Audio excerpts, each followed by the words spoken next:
Yo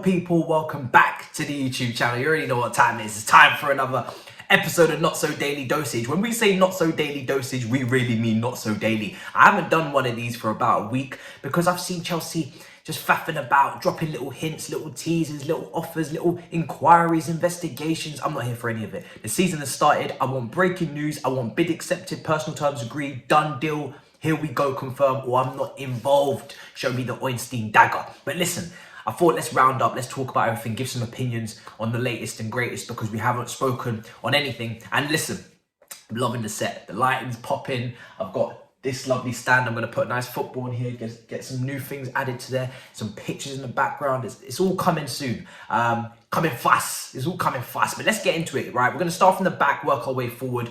Fofana. We're still in negotiations with Leicester for Wesley Fofana. He clearly wants to come here. Personal terms are not going to be a problem. We saw that 200k mark rumoured, thrown out there as an agreed contract between club and player. Now, I was shocked, when I heard 200,000. I thought, really, does Fofana need to be making 200 on his first Chelsea contract? But two things. I recently investigated and found out that he's actually on 120 at Leicester now after that new contract that was handed out earlier on in the summer. Earlier on in the year, he was on 20k, so it's a big increase. His life has changed, okay? His life has changed. Life changed, yeah, as they say, Nobody talked to this brother. He's gone from 20k to it will be 200 if he joins in less than a year. It's insane. But it also looks like Todd Boehly wants to do a new type of contract, US influence on this. He's bringing his US roots to London in terms of this contract. He wants 7-year deals. He looks like he's trying to offer 7-year deals for Mason Mount, for Reece James, for our new player. I'm going to call him Casadei, the Italian midfielder from Inter Milan, under 20 international. Really good start at the Euros. Has played alongside a lot of the players in the tournament in terms of, the team of the tournament had Harvey Vale, had Chukwuemeka, and now it had him also. So we've got building for the future. We're putting together a nice team for the future, but we need something in the present, and we're focusing on the present at the moment. We need new players right now. I haven't seen much of the new signing, the Quesadilla. I know Quesadillas taste nice, so I'm hoping that the play is nice too, but I haven't watched too much of him. I know he's been balling out in the under-20s for Inter Milan. Shock horror that I haven't been watching the under-20s for Inter Milan, but let's see how the player does. Let's see how he does his thing. I can't really base it off comps, I can't lie. Is he even going to be playing for us? Is he really going to even be involved in the first team? We'll have to see. He's probably going to go out on loan, or maybe he's going to be a part of the PL2 team. We'll just have to take a look and see. But I'm very much focused right now on Premier League. I'm focused on key targets in the team and who's going to help us right now, because we've got injuries which we'll get to. But yeah, Fofana, the two teams are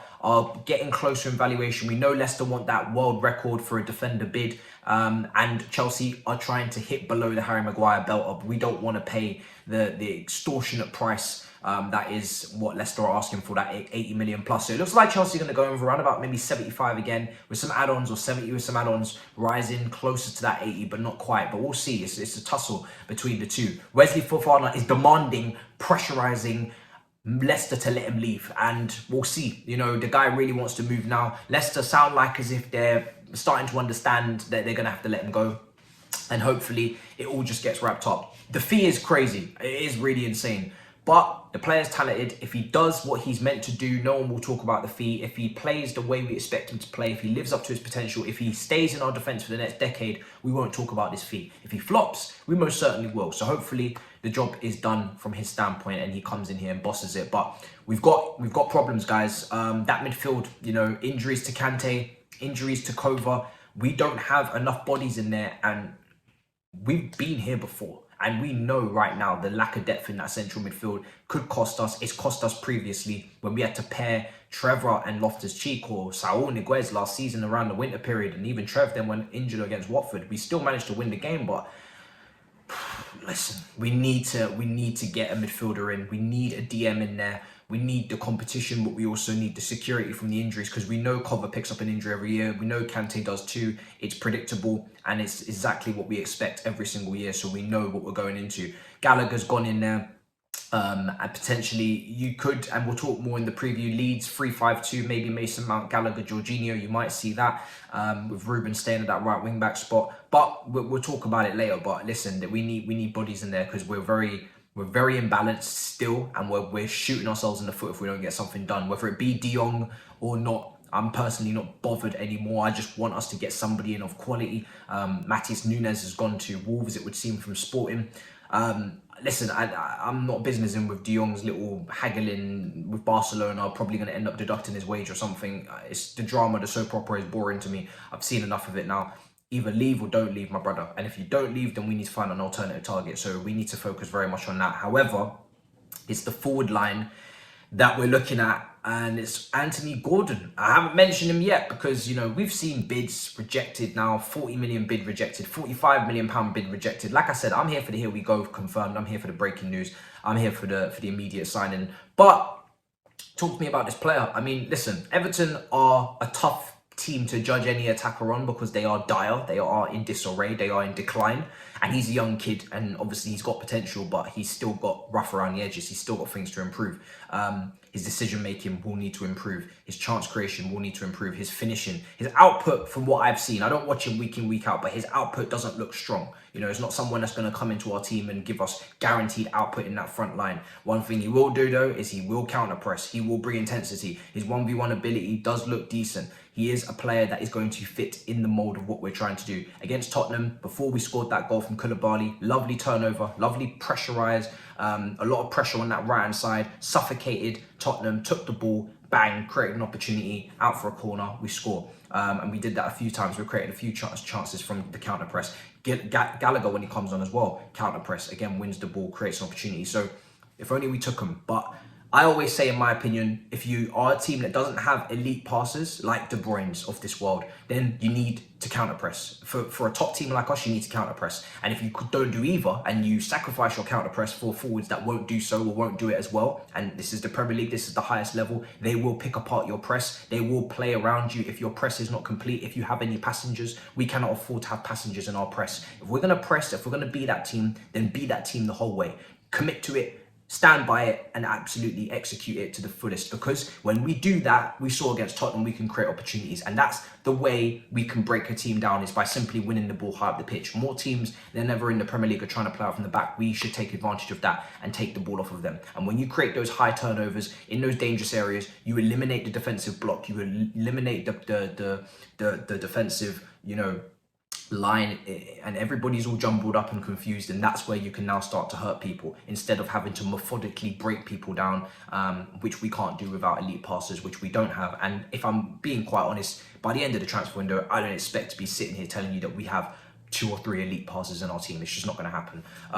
That's clearly not an area we're going to sort out. So yeah, for me, very, very important that we continue to do that. Gordon will bring that. He's got potential. And listen, I'm just going to give this one to Tuchel. If he really wants him, he's brought in Koulibaly, brilliant. Brought in Cucurella, brilliant. Brought in Sterling, missed a chance of the weekend, needs to start putting those away. But an improvement on the 11, goes straight in, takes players on. There's always got to be a risk. And we knew when we walked into this consortium, even though the price is high and there is some English tax on there from Everton, we knew that we were going to sign some names that we're going to be like, does that really make any sense? But young, potential, talented, has potential, ticks some boxes. I'm not ecstatic about it. I'm not even saying I even want it to happen, because I do feel like we need other areas more important. If you take a look at that right wing back spot and the right side centre back spot, we have, if Fofana comes in, you have also Trevor Chalobah, you have Aspilicueta, right wing back, you have Reece James, you have Ruben Loftus-Cheek. So is there really a need for Gordon at right wing back if Loftus-Cheek's going to play this well? You have to ask those questions. Hudson-Odoi is also here, who does that job quite well. And if you're playing him at right attacking midfield, it's great to press, it's great to do all these things. Like I said, I stand by that. I want to see it, but I need output. I need a high level of output. So is he a top player right now? No. Is he somebody that we can depend upon? Probably not either.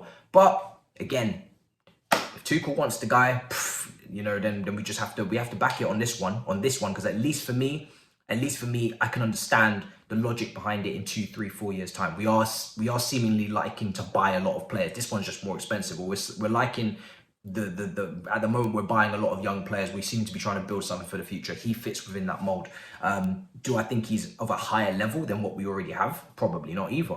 But listen, sometimes people can surprise you. Victor Moses comes in here, wins a Premier League. You know, we've signed many very like low, you know, lower name players who we didn't expect to pull up any trees, and they've come in here and they've absolutely knocked the doors down and overperformed. So hopefully this will just be that. And he was wanted by Tottenham and Newcastle prior, so he's obviously, you know, had some interest around him. So yeah, if it happens, let's just give the kid a chance. He's young, and it's very dangerous to ever write off a young player because they're still developing, surrounded by better players. You never know what can happen. So I'm not really gonna put a downer on this one too much. Although he's not a target of mine. You know, I had that Rafinha gas. And finally, Aubameyang, because that's where we're going to finish up, is the 30 million euro asking price, it seems, from Barcelona. Xavi still wants to keep the player. We continuously keep going back and forth, looking like we're going to put more bids in for this player. Again, this is the complete opposite of Gordon. 33, he's older.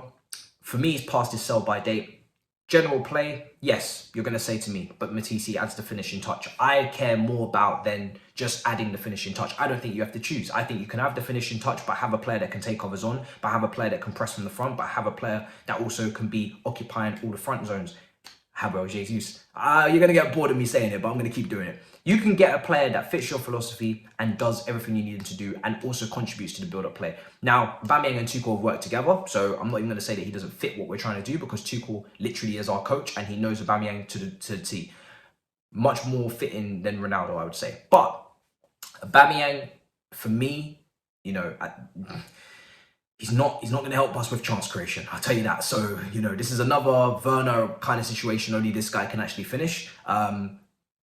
We better put those balls in behind when he makes the runs, and we better have good vision, which is something I've already questioned on this video. So yeah, not one of my first choices. And again, for 30 million, I don't think it's great value for money either.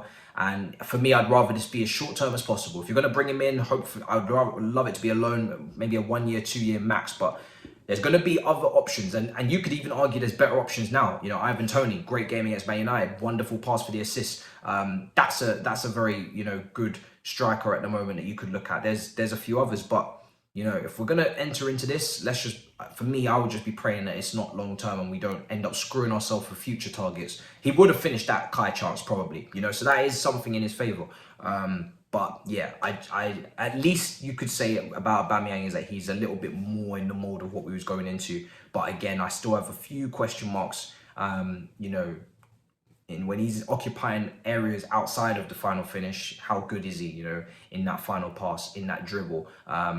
Can he contribute, help us in general play to make these chances? Or is he a player that's just going to rely constantly on us, service? We'll see. But listen, big up your damn selves. Make sure you smash up the icons. Make sure you comment. If you haven't seen the video that I put out, check it out. The last video is brilliant. It's class. I'm not going to lie. Pat myself on the back. I thought it was very entertaining. Something different. Roundabout is back. And yeah, London Club's Carnage is also out. That's the last video before that, Roundabout. And obviously later on today, we have a return of an old show that, if you're an OG on this channel, you will remember this show. An OG will remember this show. I'm not going to spoil it, but it's coming out later on today. Until then, big up your damn selves. Peace.